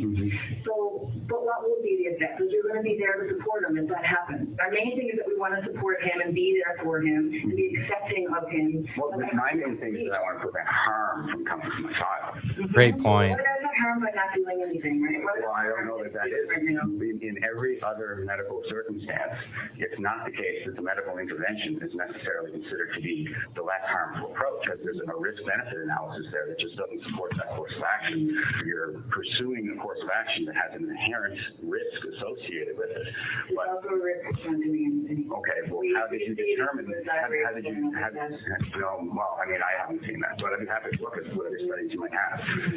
Everything nothing that I've seen seems to be indicating that the suicide rate does not go down. I understand the seriousness of the situation. Don't get me wrong, my heart goes out to anybody who's suffering, but that doesn't mean that I'm just going to suspend disbelief in favor of an unscientific approach. I don't see any science behind any of this, and I keep asking for it, but I don't get it. I don't think, the thing is, I don't think we're going to be able to be satisfied. Well, you're wrong about that, because I'm willing to change my mind. It's just that I need to see evidence. I hear you, but That's a great point right there. I'm willing to change my mind. I just need to see the evidence. And that doesn't seem to be what's being provided in these cases. It just seems to be rhetorical and ideological. You know, you have the rhetorical statements of you know, you'll lose your child to suicidal ideation, you know, all of this other stuff, fear mongering to try to force this along. Yeah. What is it that these physicians have, like what would motivate them to want to push this? Money, you know, it's an industry, the trans industrial complex. That's definitely a part of it. There's also this ideological capture, I think, that's taken place. Like she clearly believes that she is the one who is saved and I am the one who is damned. That's a cult. Like I think she really is in the gender cult. And that particular beast, in the next appointment, you see, because we had that interaction there where she's like laying down all this BS and I'm going, well, I've been reading this and I've been reading that. And she told me that that cases of desistance in adolescent onset gender dysphoria are so rare you can't even count them. And I was like, oh, really? Because I've been reading like 90%. And she's like, oh, no, I can't agree with that. And I'm thinking to myself, yeah, it's 88% at age 23 and 93% at age 25, according to two different studies that I had at that time. And there's been a lot more that came out since then. But it's a recent one from Finland that just came out. And on the 4th of April, yeah. It was damning. Like it was damning to this like encouraging transgender whatever. A lot of people that like they went through, and this was a I think decades long study that looked at people, the ones that went for it and went along with it, and the ones that didn't, and then a standard group of just other people that didn't, you know, because they have to have your your variables, all the control group. That's what you're looking for. So they realized that no, actually, anyone who actually went for it and went forward and did transgender surgeries or any sort of affirming care in that direction was much more suicidal. Boys? And I mean, you can draw your correlations. I mean, the correlation is obviously there. But we were told the opposite. The very, very, very opposite is what we're being told. Parents are being told this. Elon Musk had his kid go through this, and he was unaware at the time. He was living in California, a bunch of bleeding hearts or whatever, and he was told by people who are supposed to be physicians, people he could trust, that this is what you should do, and this is how you go through this. And he lost a kid over this whole thing. Yeah. Like it's super. This is crazy tragic, and why it's not a controversy? Why it's not like headline news that hey, the physicians were all wrong and this is crazy. The media is going along with it. What the hell's happening? The dam is starting to crack. Dr. Kachadorian, Corinne Kachadorian, was in the National Post there recently. She was one of the first pediatricians or clinicians or whatever to administer gender affirming care in Canada, and she just came out in an article in the National Post and said it needs to be reviewed. And that's right on the heels of these, the study that came out on the 4th of April. On the 5th of May, we've got May Day, Kids in Crisis, coming up in Ottawa. So we're going to do a parliamentary press gallery, 10:30, 1 p.m. rally on the Hill, and 6 p.m. town hall. Got a great lineup of speakers.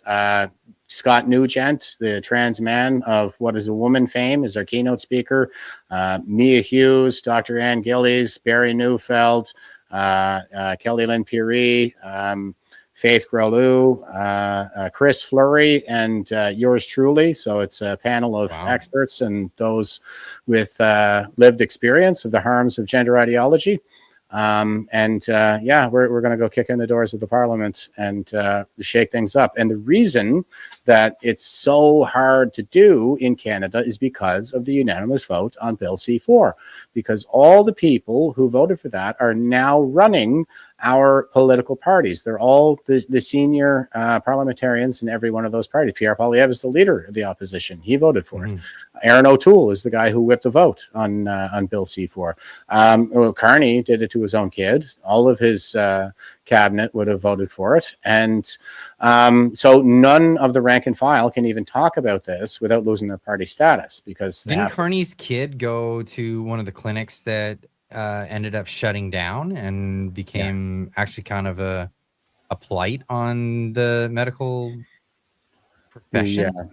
The Tavistock clinics. I think some of them are still going, but there's a massive lawsuit against them, and they were like a focal point in the Cass review as well. It's a complete scandal. And Finland, Norway, Denmark, Sweden, the UK, France, the Netherlands, the US, they're all rolling back on this, and we're not budging because of that unanimous vote on Bill C4. So that's why I want to do this parliamentary press conference. And I submitted a petition to the parliamentary petition to open it up to the public to have them repeal Bill C4 and Bill C16. I submitted that to Garnett Jenius on the 1st of April, and it hasn't moved. And I'm willing to bet that it won't. I'm going to go to the podium and I'm going to say, you see, this is the situation that we're in Canada. I've had this petition on Garnett Jenius's desk now for like 5 weeks, and he's not going to touch it. I can guarantee you. He's allergic to controversy. And I know that because when we were in Calgary for the We Unify conference, he was there, and Marty asked him, "Hey, why don't, like, you know who I am? You see me here, you know exactly who I am. Why don't you follow me or Clyde, or why aren't you?" And he just straight up said, "You're too controversial." That just means not on the left. That's what controversial means. It means you oppose something that's part of the left-wing agenda. That's how true. That's how cucked these guys are. They're not a true opposition. They're a controlled opposition, and they're controlled by their fear, and they're afraid of being called names. So this is the funny one: is people will call you Maple MAGA if you're Canadian and you support Trump. Like that is absolutely insane. But it works on some people, and they're like, oh, they shy away, and they're like, I can't be seen as someone who likes the president of the greatest trading partner our country has ever had. Lean into it, guys. That's the ticket, is to lean into it. I got this. That's why I replaced my Canadian flag with a 51 Canada flag. I just think it's hilarious. That's gorgeous. I love that. And I once wore a Maple MAGA hat with my veteran pins on it to CPAC in Washington, and got my picture taken with German MEP Christine Anderson. Oh yeah, she's fantastic. Yeah, I got my picture taken with her in my Maple MAGA hat. She was the one who got labeled by the left as being a neo whatever. And Pierre, what was it? Pierre he threw under the bus. He threw Leslie Lewis under the bus for that one. He wouldn't let any of his MPs go meet with her. That's unreal.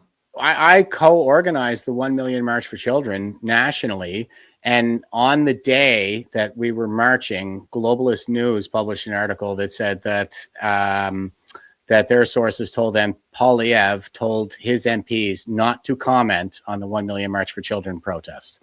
And the only comment that we got was from Marcy Ian, and she said that we were a bunch of homophobes. But it's just you can't. They just throw these words at you, and this is the craziest part: is conservatives in Canada are afraid of that stuff. Like, they're absolutely terrified of it. Yeah, I could give two shits, man. Like I'm way more Republican than I am conservative, like Canadian conservative. I'm and I'm on like the libertarian side of the Republican Party. Like I often don't like what the Republicans are doing because it's not like the founding fathers intended for the country. And I'm a voice for that. Like I absolutely am a voice for that. So when I see Canadians that are conservative leaning playing this strategy game of trying to like walk on eggshells and not upset liberals, I don't understand it whatsoever. Like you don't agree with them. Why would you kowtow to their sensibilities? Tell them to kick rocks is what you need to do. And every time someone has the balls to actually come forward and tell liberals to kick rocks, they always get popular. I mean, Pierre Poilievre got a lot of his popularity for having a position like that, and then totally shit the bed. Like, let's just be honest. Well, and it's kind of the same thing, the sort of transformation I watched Blandrew Scheer go through as well. Because he was like, oh, please, won't you like me, liberals? Look at me. I'm just like Justin Trudeau doing yoga poses on the desk. I mean, it was a joke. But that's what they've been doing is, there's one thing that drives me nuts is when they used to accuse me of splitting the vote when I was PPC and they'd be, oh, don't split the vote. And I'm like, that's projection. You guys, ever since Harper left, have been trying to split the progressive vote. And you've been going after your Justin Trudeau 3 in a row right now. We went from Blandrew Scheer to Blandrew Scheer without the dimples. And Blandrew. Oh, that's really funny. Yeah, oh, I call Aaron O'Toole Blandrew Scheer without the dimples. But wow, yeah. And now O'Toole was just awful. Oh, he's terrible. He's on Twitter, and I just hate it so much. I hate that he's on Twitter and he's out there, stroking Wob Canoe's ego for bringing in the digital ID to get us all on social media now. No, it's the and Wob Canoe is insulting Donald Trump, calling him a PDF file on national television. Like that's just disgraceful. Yeah. And what was it? Some people that was a lot of people were pointing out that Wob Canoe didn't he have like drunken driving charges? Like and he beat up his girlfriend. Glass houses, man. Glass houses, these people. It's just unbelievable. I didn't know he beat up his girlfriend. That's oh man. There's two kinds of people that you can never get over.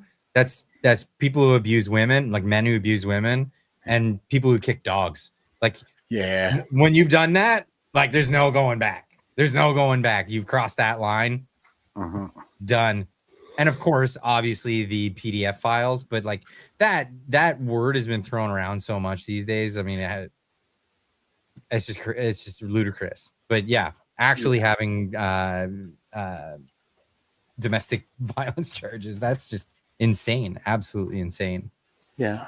And he's just a scumbag. And actually, was it Scott Bessent or somebody down in the US was commenting on this there recently where he was talking about Carney, and they're using words like political malpractice.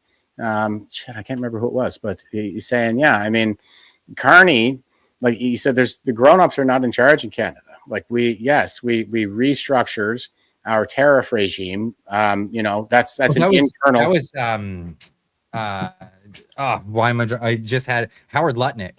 Yes. Okay. It was Howard. And he said they suck. He said they suck. And they tried to get him apologize for it afterwards. He's like, I'm not gonna apologize for that. They suck. I said it on stage, like during the last election. I was there. I said, I was like, okay, Vietnam, Mexico, and Japan are already coming to the table. Like sensible grown-up nations, are handling this, and we're having an absolute hissy fit. And that's the thing. We're still the only ones. There were 2 countries in the world that responded with counter tariffs, and those were Canada and China. So, and I mean, I think, Carney's China's man. So, Well, they interfered on his behalf in the last election, and he's making boatloads of cash with them through Brookfield. They got some sweetheart real estate deals over there, even in Japan with some Chinese properties. They're the green tech and all that's coming out of China. Like their interests just align in that way. He was I think when he was governor of the Bank of Canada, he actually said the best way to drive the economy would be through pipelines. And then he went off and he was the governor of the Bank of England, and he brokered some deal between the Bank of England and the Bank of China. And then he was Brookfield CEO, made tons of cash off the Chinese green scam. And now he's coming here. He came to be Trudeau's advisor, and he published a book called Values. And now he's like some kind of like tree hugger. Quoted Marx 30 times in that Values book as well. Oh my God, is that true? Yes. Wow. Like 30 different times he quoted Marx. Like it's just unbelievable. And there's a lot of, so as the governor of the Bank of England, he got himself very tied in with the way economics and the way the markets work out of central London and out of particularly with the Royals. And that's not the way it's been going for, going on how many hundreds of years? This has been the plan. I really love that this is the 250 year anniversary of the United States, 1776 to 2026. And we have Donald Trump, who's actually standing up against London, against China. What's really been pushing for this new world order. And I think that's all changing. It's all changing because of, I guess there was a hiccup in the plan at the end of the day. It was a big hiccup in the plan. And we're living in an alternate timeline, my man. Like I don't know what happened, but we were supposed to go to this tyrannical BS that was supposed to overtake, and Marxism was supposed to win out in the West, and it just pushed along this managed decline of the West. It's been going on for decades and decades, and something went on. And the day that Trump went down that escalator, I think everything upset, like everything changed worldwide. The golden escalator. A golden escalator. Everything's golden with the guy. It's just so funny to me. I love it. But it's true. It's true. So like everything that's been going on, the power of of the markets, when it came to Venezuela, being able to free up the energy supply in Venezuela, which was basically, it was taken over by communists, and then they were down to 20% capacity, if that, of actually extracting this stuff, because communists are great at maintaining infrastructure. But the Chinese were trying to get in there and get their energy out of Venezuela to change power dynamics in the world. And Iran. Yeah. Now Iran, this Iranian thing. But it's crazy because you go back in history, you start learning about what actually went on. The Ayatollah, probably not the nicest guy on the planet, but he was actually pushing forward to have a developed nation state. And this is we think about Marxism versus collectivism and individualism, but you got to also think along the lines of empirical rule and nation states, which was essentially the big battle of 1776. 1776 was the new idea that no, we're going to be independent and you're not going to control us. After that happened and they were successful at doing it, Britain made a policy of nobody else gets to be an independent state. We squash it. Absolutely. If anybody else tries to do this. And how do you become an independent nation state? Well, you develop your resources, you develop your economy, you develop all these things. You build infrastructure that will benefit not just the people who rule over you from afar, but benefit your own country and your own countrymen. And when the Shah was kind of going in that direction, The British didn't like that. And then next thing you knew, there was a big thing with the mullahs. And then now the Middle East is war-torn for 47 years. It's unbelievable. Yeah, I don't blame the British for that, though. You wouldn't? Okay. No. I mean, it was a similar situation to Venezuela, where Venezuela, it was it Exxon that was down there? Anyway, American companies built their oil capacity. They made a deal with the country. They said, we'll build everything and we'll all get rich together. And BP, it wasn't British Petroleum at the time, but what became BP, I forget what it was called. It was like English Persia or something like that oil. They made a deal with Iran, and what happened was then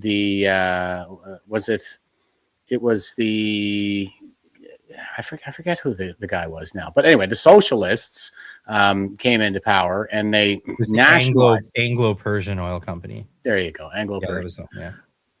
So but they nationalized the oil. The same thing that happened in Venezuela. Like they took over the oil, the socialists, and so then that was what the following out was over. They stole British resources, and the Brits were like, no, you're not going to do that. And really, like the Iranian Revolution, I think, is the legacy that we're living with right now. The West installed the Shah, the pro-Western Shah. And well, I mean, women were walking around without their hijabs and going to university. Like things were really good under the Shah when he was in charge. And that's why I say he probably wasn't the nicest guy, because like I've read about he had a secret police and people he didn't like. He kind of took them out. And who did he not like? It was the communists and radical Islams. That's what it was. And the radical Islamists, like they allied with the socialists for the Iranian Revolution, and then when they won, they killed all the socialists. That's the craziest thing, because we're watching that happen today. I know. We're watching that happen today, where we got all these socialists running around with hijabs on, and I don't know what you call that checkered scarf, the keffiyeh. Yeah, keffiyeh, and just talking about shit they don't know anything about. And I don't think it matters that they don't know anything about it, as long as it's anti-American, it's anti-Western, and that's because that's their common enemy. But they're that naive that what you bring. So you're gonna fight to bring the mullahs to power or the Islamists to power, and they're just gonna leave you alone to like take over and become communist utopia. Ain't happening. With the and you're gonna have your pride parade with the jihadis marching in it, right? No, it's and that's what happened in Iran. Yeah, the useful idiots were gone immediately, and then they banned homosexuality in Iran.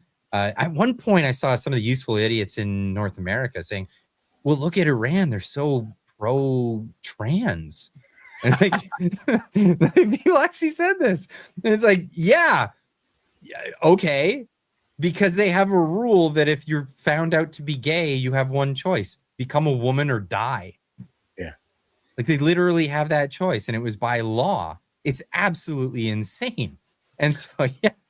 And I mean, the legal age for marriage is 9. And that is not to say that you may not penetrate her, at least until she is 9, but you may touch her lasciviously. That's disgusting. That is. Yeah. You put that in writing. Yeah, I totally put that in writing. Like they are the bad guys. There's some of the, and you know what? Like, look, because I know there's always people arguing over these things and everything. But my position is like, it's about goddamn time we did something about this regime. They have been waging war on the United States, on the West broadly, since they rose to power. I mean, there was the Munich Olympics. There was the military barracks in Beirut. They bombed they shot down a plane with a ton of Canadians on it just a few years ago. They sponsored the insurgency in Afghanistan. They provided training, funding, they provided materials, they gave them the shape charges that could penetrate armored vehicles.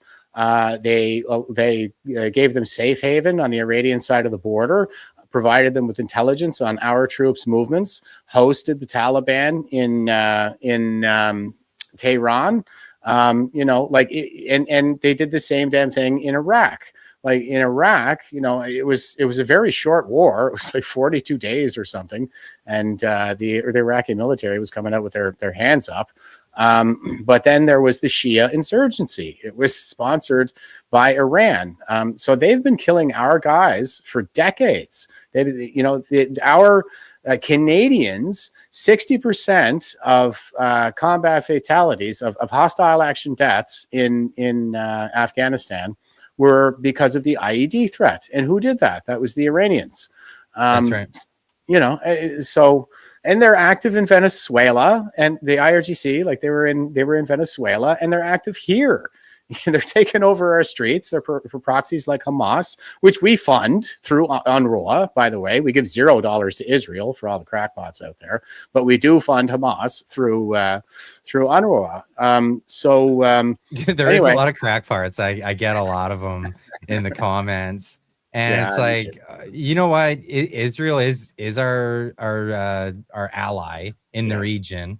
I mean, I could go into a huge diatribe about this, but like, let's just say the money that goes to Israel from America is on loan. It gets paid back with interest so that they can buy products from the United States. Yes. All of the Islamic countries are getting money free of charge, like crates of cash with no untraceable cash and stuff. Like, it's unbelievable. Obama literally gave them 400 million in cash? Yes, it was crates of cash. It was unmarked bills, yes. pallets. It was foreign currency, so he could get around his own sanctions. And that was only the first installment of something like a $1.6 billion deal that was part of the JCPOA, the Iran nuclear deal. And you know what he said it was? It was reparations because they breached a contract with Iran when they promised to sell them fighter jets and then reneged on the contract after the mullahs won the Iranian Revolution. And I'm like, well, of course they should renege on that. We're not dealing with terrorists. We would have dealt with the previous regime, but screw you guys. But Obama actually compensated them for that. That was his justification for sending them those pallets of cash and signed the JCPOA that allowed them to develop nuclear capabilities. They're sitting on oil. They're absolutely oil rich. They're not energy starved by any stretch of the imagination. There's no reason for energy purposes to ever enrich beyond single digits. Then they started enriching to 20%, and they said, "Oh, we need it for nuclear medicine." Yeah, okay. Well, you can buy that. You don't need the capability. They don't need the capability to what do you call it? Enrich uranium at all, because they're energy rich, and now they're up to 60%, and to get to 90% plus, which is weapons grade, that's only a 2-week process. So, I mean, if ever there was a time to do something about this situation, it's now, because they will use them. They'll use them. And the other thing about nuclear regimes, what I think is part of what Trump understands, is like China is the focal point in all this. They're the center of gravity in what I believe is World War III, and historians will one day call World War III. It just looks a lot different than the last time, but most of it's clandestine, of course. But yeah, it's not. I don't think it's going to turn into a kinetic war. Like, that's just doesn't. Well, there's some kinetic elements of it, but not a full-scale kinetic war. It is full scale, but it's full spectrum. It's not just kinetic. But what Donald Trump understands is that even though China is the center of gravity, you cannot do a regime change in a nuclear power, right? Like you can't do it with. We would have done it with Pakistan, for crying out loud, because I mean they were the ones who really created the Taliban and harbored and the funding traces back to Pakistan for 9/11 and what's his name there? Was it Ali Anwar or was it? I'm not sure. I don't know. One of the 9/11 hijackers, the guy in the Hamburg cell, his one of his co-conspirators in the Hamburg cell, his passport turned up in Pakistan, and like it all goes back to Pakistan for 9/11, but we went to Afghanistan to go after. I think we went to Afghanistan to go after bin Laden so we could get in over the mountains where he was hiding in Pakistan. He was the one who actually co-sponsored the madrasas that radicalized the Taliban in the first place.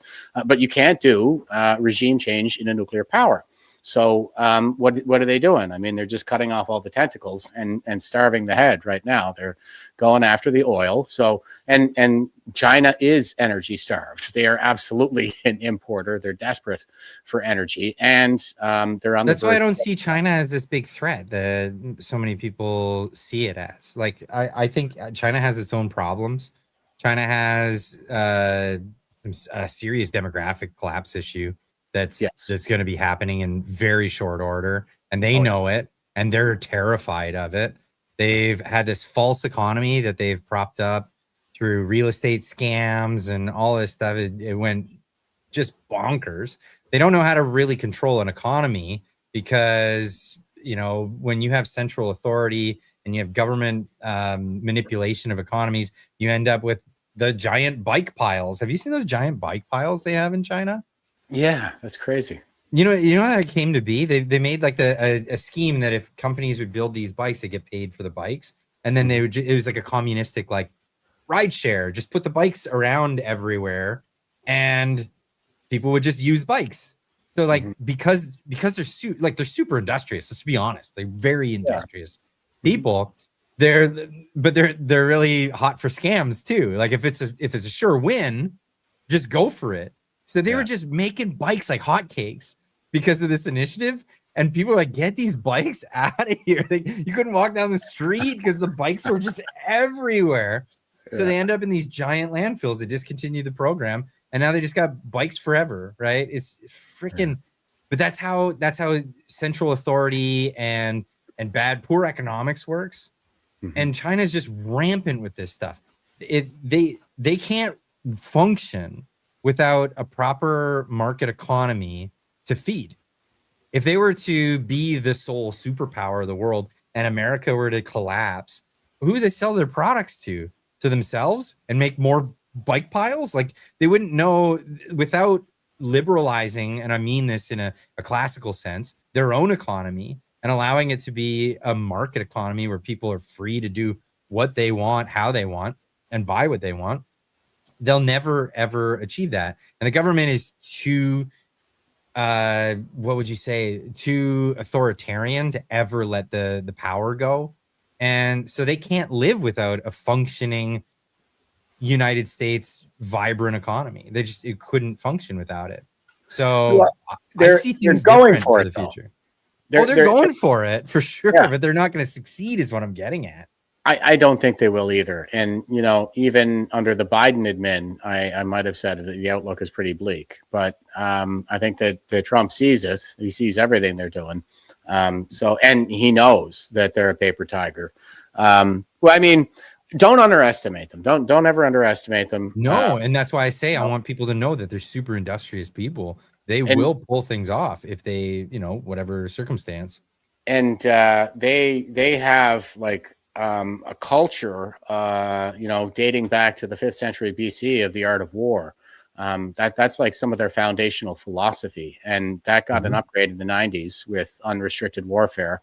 And you know, they sketched out the whole strategy for taking down the United States and the West more broadly, basically from within, from weakening us from within. And it's all economic, cyber, cultural, you know, the like just every underhanded, dirty trick in the book to weaken us from within, to destroy our economy. So it's not even so much about in subverting us and capturing our elites and controlling our governments and institutions, Confucius Institutes and the like. So and lawfare is another strategy that they talk about. There's the whole kinds. I do a whole presentation on this, but yeah, I mean, it's 1,000 paper cuts, and you know, PEI is a beachhead into North America for them. They basically own PEI now. I don't know how we're going to get it back. So, like, you know, they wage war by a different means. They will just own us, and it's gradually, slowly over time. And the supreme because we let them. That's the problem. Well, yeah, they capture our elites too. But the supreme art of war is to subdue the enemy without any fighting.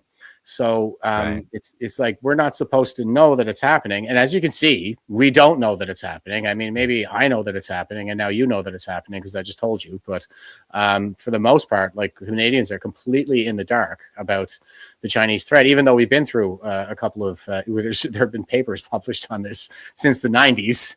Well, so I've said this, and this is my tinfoil hat, about British Columbia. The whole idea of bringing in UNDRIP and getting the natives to take over the land is so that the Chinese can come in and swindle them and give them a raw deal.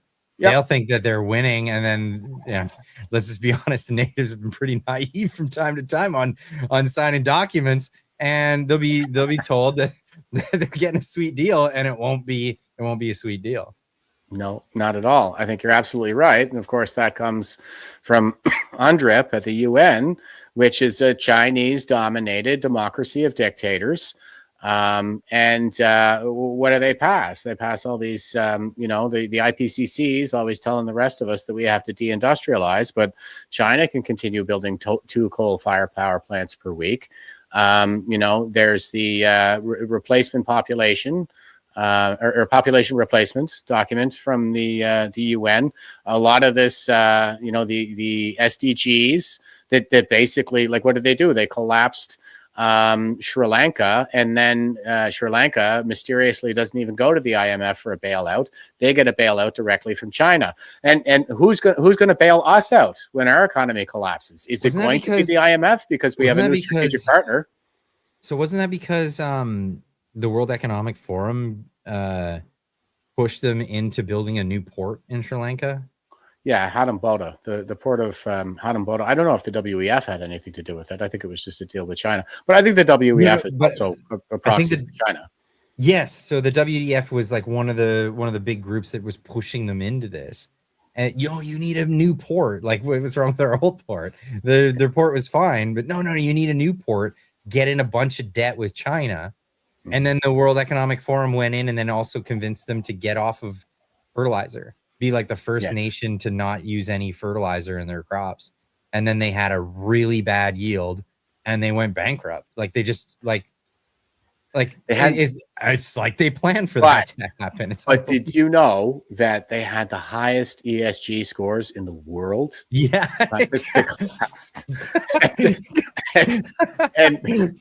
And guess who had the second highest? Canada. Yeah. And the only thing that's actually kept our economy from collapsing, I mean, what do we got, like 1.7% growth or something like this? The United States has had like 20% growth in I forget. I just saw I forget the year, but I mean, in the amount of time America's doing really good. They're doing. And let me tell you, America's open for business. So I run a business in Canada. I opened a business in America. It took me 5 minutes. It took me forever. Like the hassle and the BS. Let me tell you, opening an Amazon account in America takes 5 minutes. Doing it in Canada, you have to go through all these hoops and hurdles and all this stuff because it's just way overregulated. It's insane. It's absolutely insane. But yeah, America's open for business, and that's why they're doing awesome. Yeah. And it's great. I'm happy for. I'm happy because obviously But like, even if I wasn't moving to America, I'd be happy for America. Every Canadian should be happy for America right now because they're the biggest trading partner in Canada. You should be happy for them, and then you should also be, I don't know, cooperative. Probably a good term. Well, we should be good partners, for crying out loud. Like, it is political malpractice the way he describes them, as if they're our enemy, while we're sending astronauts on their ships to go to space and the moon and stuff. And I forget our guy's name right now, but I thought he was a real class act, and what he had to say about the partnership between Canada and the United States. And it's like, why can't we have leaders like that? I was so happy when he did his speech, and he absolutely gave US tons of credit. Yeah. 2 weeks later, it was like a week or 2 weeks later, I heard him on the CBC. It was like just the other day, maybe like a week ago. He was on there and he dropped all of the thankfulness to America, and he made sure to point out that, Canada really made this happen. Canada was the country that made this. I think he got an email. And like, Bad. it's just, it really sucks. It really sucks that that's the case, because that seems to be the main driver. Man, honestly, Canada should just learn how to say the words "thank you." Yeah, Really. honestly. Yeah, I mean, Trump. I don't even blame him for saying something like "Canada lives because of the United States." Like he got up on that stage, and it's like you need to be put in your place, Mark. I want to ask you about this, because you're a veteran, right? And I've heard so many people say these things for a very long time. Anytime it comes up about we're having trouble with tension with the United States, there's so many Canadians that will pull out but we helped you out when you needed us. And it's always militarily, right? It's always about the times that Canada came out and fought with the United States for conflicts, but they use it as a cudgel, right? They're not using it as like a, let's be partners and we'll do good with you and that kind of thing. It's like you should stop doing what you're doing, stop complaining, and just go with what we've been doing, even though we've been bad on trade, and shut up and forget about it, because we were there in Korea and we were there in World War II, and this many troops fought and died, and it usually doesn't come from veterans. that's my thing. And then when that doesn't work, they shift it and they say, well, we kicked your ass in 1812. Oh God! As if that actually happened, which is like, it was the British.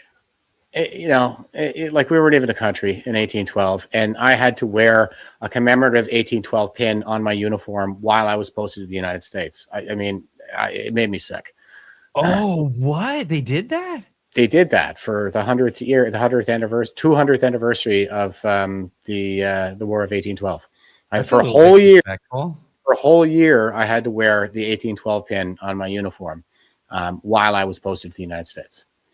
But like, isn't that so? Is it kind of like a form of stolen valor to say like use dead troops as a bargaining chip for trying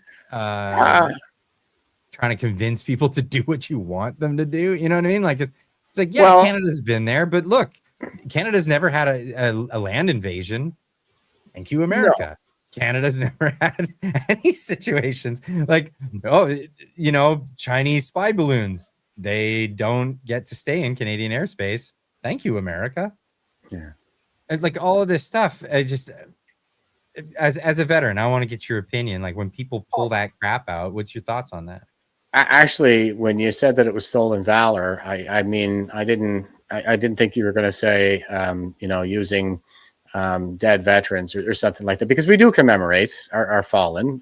World War I, the World War I guys aren't with us anymore, and there's only like maybe 4 or 5 World War II guys. So we absolutely commemorate them. But I think it's more stolen valor because it wasn't Canada. It was the British who were fighting with the Americans.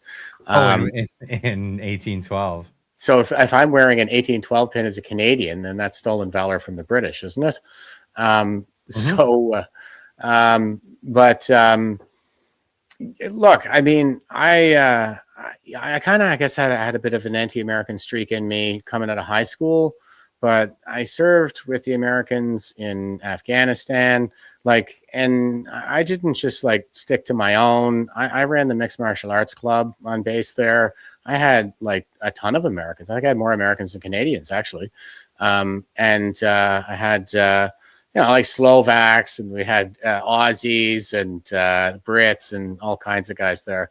But I got to know the Americans really well. There was a ton of them, great bunch of guys, and they got a great attitude. I like their attitude. Don't tread on me and this kind of thing.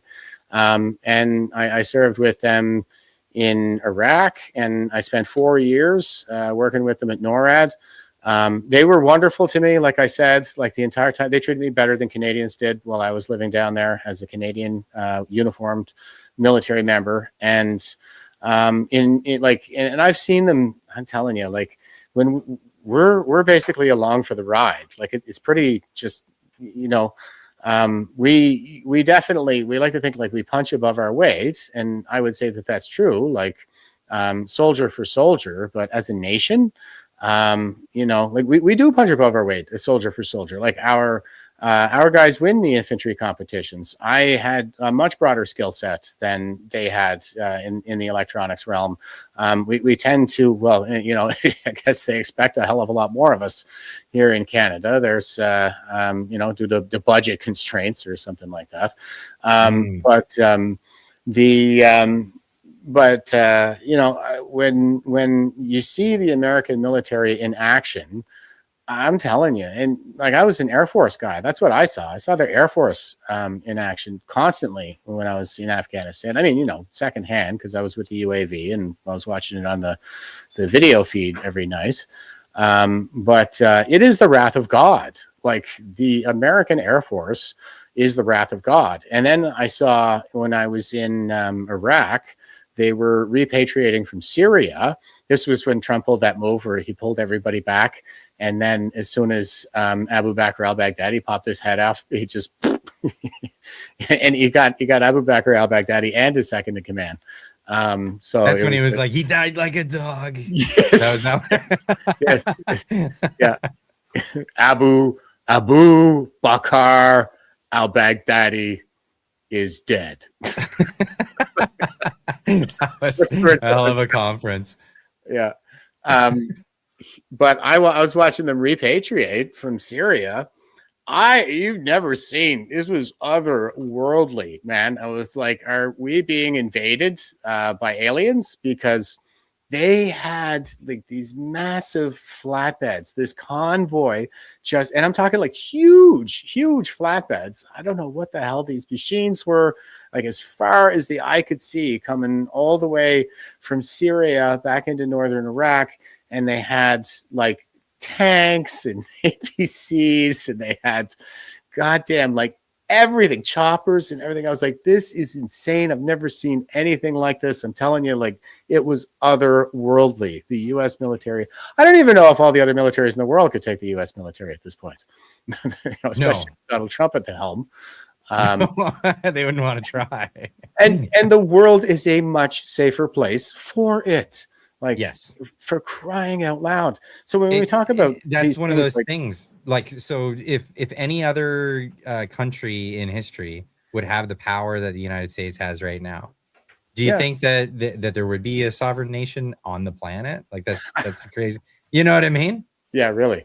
That's a great way to think about it. And another thing, the way people kind of need to change the way they're looking at these situations is, you know, we helped you guys out in World War I, World War II, Korea.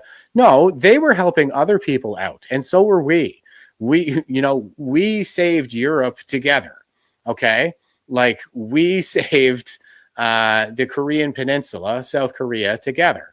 You know, we should have saved Afghanistan together, but Joe Biden sabotaged us. Like it was on its way to salvation, and 20 years is not too long, even if Donald Trump says that it's too long, because they've had military bases in South Korea, Japan, Germany, and Italy for like over 80 years now. So, you know, so that's what it takes. I think it takes one human lifetime to fully reform a society and bring it into the modern era. So I don't think it was unreasonable to expect that in Afghanistan too. And they should still have Bagram Air Base there. It's a 2.5-hour flight to Beijing. So, you know, they're unabashed about it as well. It said right on the sign at Tyndall Air Force Base when I drove to work every day, American global air, global air dominance for America, like forever or something like that. That was their motto. And you know, I'm like, great. That's a good thing. The world is a much better place since America became, it's never been such a good place to live, Earth, as it has been under, well, Anglospheric dominance, I think, more broadly. There was the Brits and the torch was passed to the Americans, but it's ultimately Anglospheric dominance. And the Francos hate us for it too. They gave Saddam the nuclear capability that the Israelis ended up bombing in 1981, and they sold. They vetoed the resolution for the 2003 invasion because they were selling jets to. They were selling fighter jets to Saddam while he was firing anti-aircraft munitions at coalition aircraft patrolling the no-fly zone. Because France can never surrender hard enough. But, I think it all went to hell when the Jacobins took over. They never recovered from that. But yeah, we're trying to, leave a better world for generations to come. Leave things a little better than they were when we got here. And it's very messy work, yes, but we have to speak their language is the thing, and they only understand one thing. Most guys only understand one thing. Violence, right? Yes. I'm afraid that's just the state of affairs in the world today. I'm not saying I want it to be that way, but this is just the hand that we were dealt. And I think the Americans have played a really good hand. This is about as humane as warfare has ever been. And they're the best military there's ever been. And it was a pleasure and an honor to serve with them and be a part of that, get a piece of that legacy, a little piece of that history, for myself, or at least I wish that were the case for Afghanistan. Man, if I were a silent general, I have a Samsung phone. I'd be like, I did that, that was me. But we got a Nobel Peace Prize winning girl, Malala Yousafzai out of it, I guess. Her acceptance speech was a little too jihadi for my taste, but it's a win. I'll take that.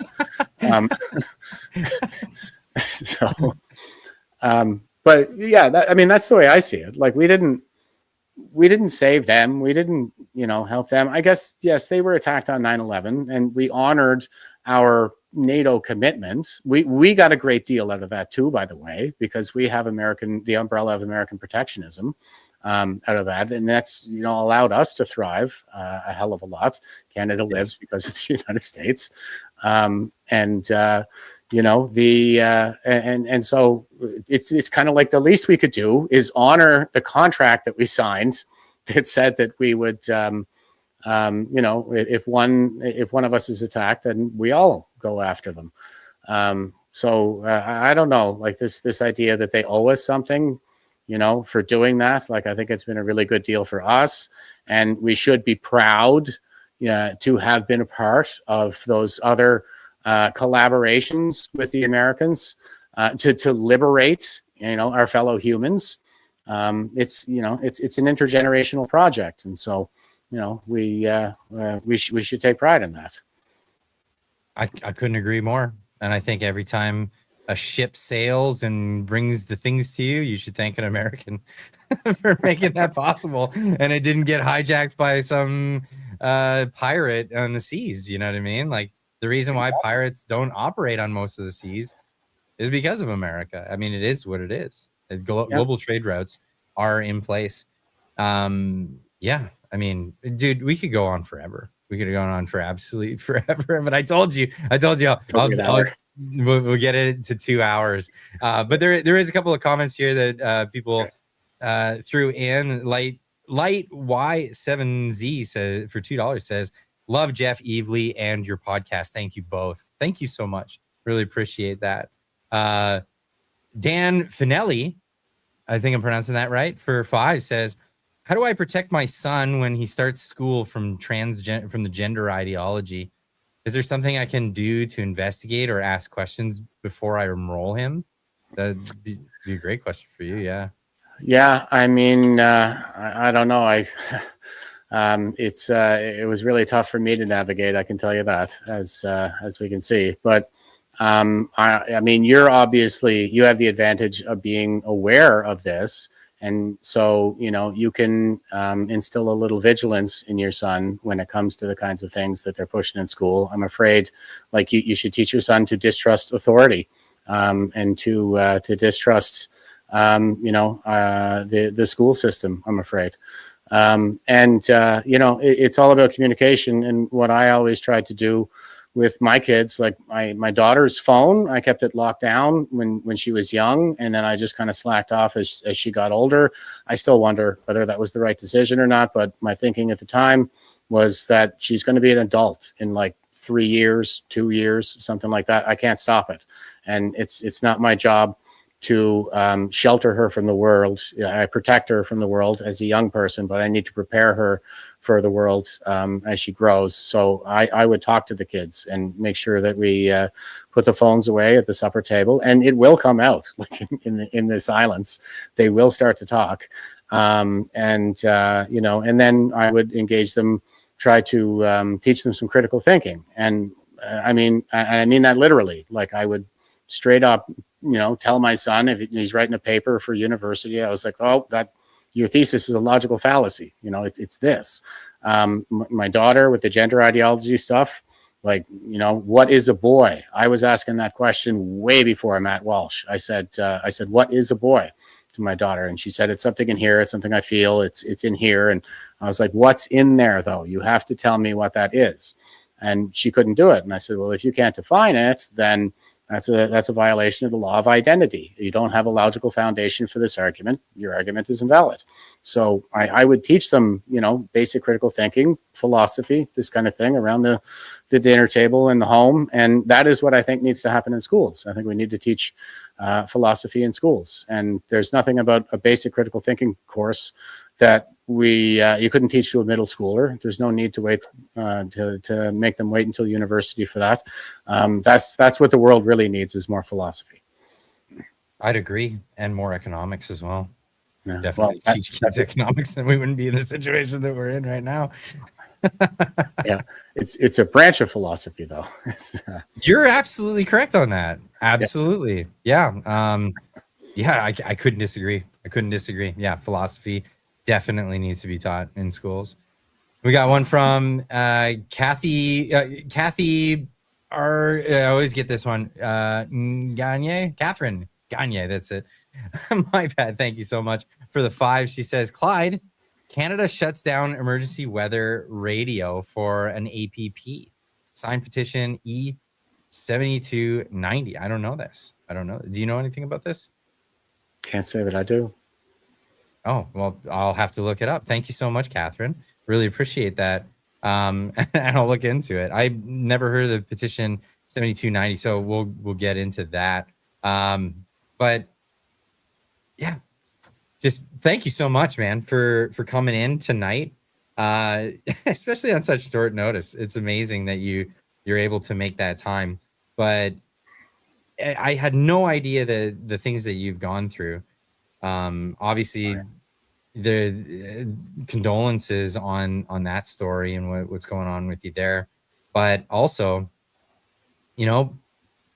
just amazing. You're just such an amazing full person. Like it's hilarious. Like when people imagine military vets or that sort of like people from your walk of life, they don't picture the philosopher and all of this stuff that you bring to the table. So it's such a treat every time chatting with you and getting an insight that's outside of what you normally might get. You definitely ruffle feathers, and that's the one thing that I really respect about you, man. And it's just always a pleasure to have you on. Yeah, thanks, Clyde. And, likewise, it's always a pleasure to be here. So, I'll come back anytime. Absolutely. And for you guys out watching, thank you for hanging out and chatting with us tonight. Of course, tonight was supposed to be the Marty and Clyde show, but that will be tomorrow because Marty was at Alberta Prosperity thing in Edmonton. So he'll be back tomorrow and we'll come back at you with that. And then, dude, oh man, I'm on a huge thing. I'm flying to Japan on Saturday. There's like, I'll be there for 3 weeks, and then I'm down in Texas, and then I'm back in Canada, and only for a short period. And it's all hectic couple of months. So yeah, we'll keep you guys all updated on this, and I'll talk to you about that in just a second. All right, I'm gonna say good night, everybody. Thank you all for joining for this live stream, and we'll see you all in the next one.